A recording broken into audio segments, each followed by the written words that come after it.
आज हम बात करेंगे भारतीय राज्यों के इतिहास के बारे में कि जब देश आज़ाद हुआ उस टाइम कितनी देशी रियासतें थी, फिर उन रियासतों को किस प्रकार भारत में मिलाया गया, उनको भारत में मिलाने के बाद उनका राज्यों में किस प्रकार बंटवारा किया गया, इन सारी चीज़ों के बारे में आज हम समझने वाले हैं। तो जब देश आज़ाद हुआ उस टाइम 552 देशी रियासतें थी। तो जब देश आज़ाद हुआ उस टाइम कितनी रियासतें थी? तो उस टाइम 552 देशी रियासतें थी। इन 552 देशी रियासतों में से 549 देशी रियासतें तो भारत में मिलने को तैयार हो गई, लेकिन 3 देशी रियासतें जम्मू कश्मीर, हैदराबाद और जूनागढ़, ये 3 जो देशी रियासतें थी ये भारत में मिलने को तैयार नहीं थी। कारण ये था कि जब देश आज़ाद हुआ उस टाइम अंग्रेजों ने इन रियासतों को एक आज़ादी दे दी कि यदि कोई रियासत भारत में रहना चाहती है वो भारत में रह सकती है, पाकिस्तान में जाना चाहती है पाकिस्तान में जा सकती है, और यदि कोई चाहिए कि मैं स्वतंत्र रहना चाहती हूँ तो वो स्वतंत्र भी रह सकती है। इसी चीज़ का फायदा उठाकर इन 3 देशी रियासतों ने कहा कि हम तो स्वतंत्र रहना चाहते हैं, हम ना तो पाकिस्तान में मिलना चाहते हैं ना भारत में मिलना चाहते हैं। तो अब समझते हैं इन 3 देशी रियासतों को फिर किस प्रकार से भारत में मिलाया गया। तो सबसे पहले हम बात करते हैं जम्मू कश्मीर के बारे में। तो जम्मू कश्मीर के उस टाइम राजा थे डोगरा शासक राजा हरि सिंह, और उनका जो पीएम था वो था शेख अब्दुल्ला। इन्होंने कह दिया कि भाई हम तो भारत में मिलना चाहते हैं ना पाकिस्तान में मिलना चाहता है, हमारा क्षेत्र तो बहुत खूबसूरत है, हम तो एक खूबसूरत देश जम्मू कश्मीर को बनाएंगे। लेकिन उसी दौरान क्या होता है कि पाकिस्तान के कबालियों ने हमला बोल दिया जम्मू कश्मीर पर। अब राजा हरि सिंह की जो सेना है वो उन कबालियों का मुकाबला नहीं कर पाई। तो राजा हरि सिंह फिर दौड़े आए दिल्ली जवाहरलाल नेहरू के पास कि नेहरू जी आप ही हमारी मदद कीजिए। तो इसी टाइम नेहरू जी के पास बैठे थे सरदार पटेल। सरदार पटेल ने कहा कि देख भाई राजा हरि सिंह, हम हमारी सेना आपके वहाँ भेज तो देंगे, लेकिन फिर आपको जम्मू कश्मीर का भारत में विलय होने के पत्र पर हस्ताक्षर करना होगा, तभी हम सेना भेजेंगे, ऐसे हम सेना नहीं भेजने वाले। अब राजा हरि सिंह मरते क्या ना करते।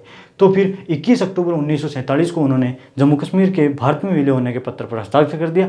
फिर ब्रिगेडियर उस्मानी के नेतृत्व में भारतीय सेना वहाँ पर जाती है और उन कबालियों को वहाँ से खदेड़ती है, और इस प्रकार जम्मू कश्मीर राज्य को भारत में मिला लिया जाता है। अब हम बात करते हैं हैदराबाद के बारे में। हैदराबाद एक आर्थिक दृष्टि से बहुत सुदृढ़ क्षेत्र था और पाकिस्तान भी उसकी मदद कर रहा था। तो सरदार पटेल ने वहाँ के राजा को कहा कि देख भाई मान जा, नहीं तो फिर हालत आपकी बुरी होगी। तो राजा, वहाँ का राजा था, वो सरदार पटेल की बात नहीं मानी। तो सरदार पटेल ने क्या किया कि जो आर्मी थी उनको पुलिस की वर्दी पहना के वहाँ पे भेज दिए, और जो भी लोग हैदराबाद में भारत में शामिल नहीं होने के खिलाफ विरोध कर रहे थे उस विरोध को दबाया, और इस प्रकार से हैदराबाद को भी ऑपरेशन पोलो करके जो है वो भारत में मिला लिया।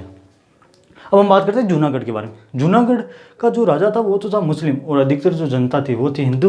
तो सरदार पटेल ने वहाँ की जनता को कहा कि देखो भाई, ये जो आपका राजा है मुस्लिम राजा, ये आपको मुस्लिम देश पाकिस्तान में ले जाना चाहता है, इसलिए आप इसकी बातों में मत आइए। तो क्या किया सरदार पटेल ने कि वहाँ पर जो है वो जनमत संग्रह करवाया।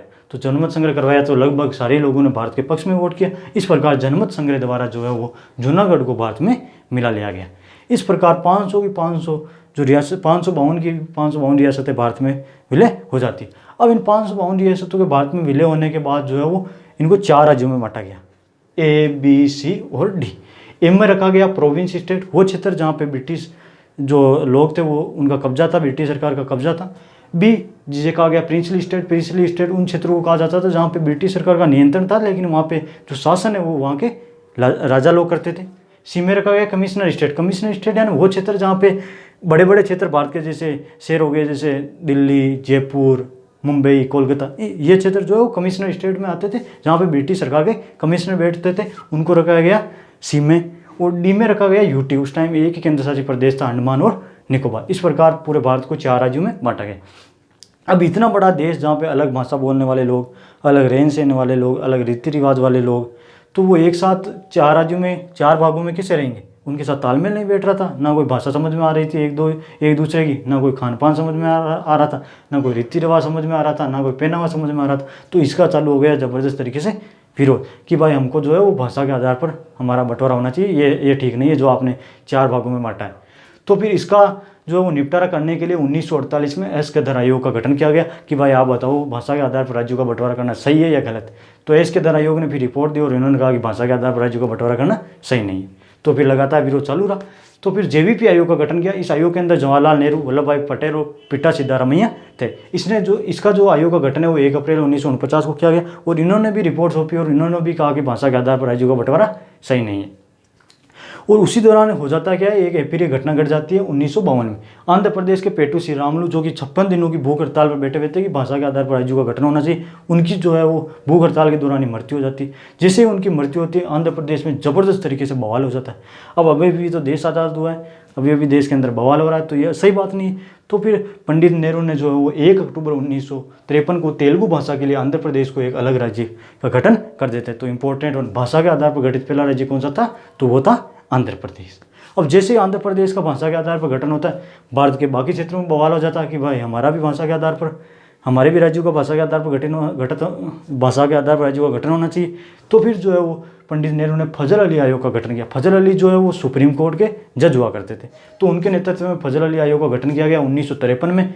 1956 में इन्होंने रिपोर्ट सौंपी और इन्होंने जो है अपनी रिपोर्ट में भाषा के आधार पर राज्यों के गठन को कानूनी मान्यता दे दी कि आप भाषा के आधार पर राज्यों का गठन कर सकते हो, ये सही बात है, इसमें कोई गलत बात नहीं। तो फिर 7वां संविधान संशोधन करके ABCD राज्यों को हटाकर 14 राज्य व 6 केंद्र शासित प्रदेशों का गठन किया गया। तो किस आयोग की सिफारिश पे जो है वो भाषा के आधार पर राज्यों का गठन किया गया? तो फजल अली आयोग की रिपोर्ट के आधार पर। तो आयोग के आपको समझ में आया होगा किस प्रकार 552 देशी रियासतों को भारत में मिलाया गया। उनको भारत में मिलाने के बाद किस प्रकार से उनको 4 राज्यों में बांटा गया। फिर जब ABCD 4 राज्यों में बांटा तो किस प्रकार ज़बरदस्त तरीके से विरोध हुआ। फिर आंध्र प्रदेश के पेटू श्री रामलू की जो है मृत्यु होने के बाद आंध्र प्रदेश को भाषा के आधार पर गठित होने वाला पहला राज्य बन जाता है। जब आंध्र प्रदेश का गठन होता है तो भारत के बाकी राज्यों में ज़बरदस्त बवाल हो जाता है। तो फिर फजल अली आयोग की सिफारिश पे जो है वो 7वां संविधान संशोधन करके भारत 14 राज्य और 6 केंद्र शासित प्रदेशों में भारत का विभाजन हो जाता है। तो आयोग की ये चीज़ आपको समझ में आई होगी।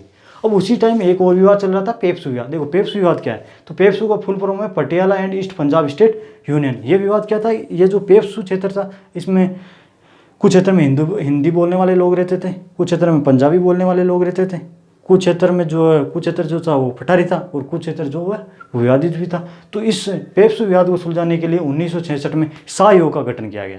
इस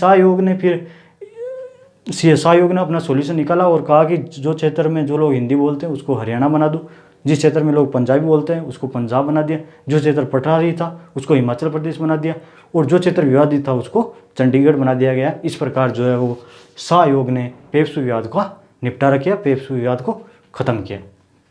तो आयोग की ये सारी चीज़ें आपको समझ में आई होगी। तो आप लीजिए इसका स्क्रीनशॉट और मैं मिलता हूँ आपको अगले वीडियो में किसी नए टॉपिक के साथ। तब तक के लिए जय हिंद। आप लीजिए इसका स्क्रीनशॉट।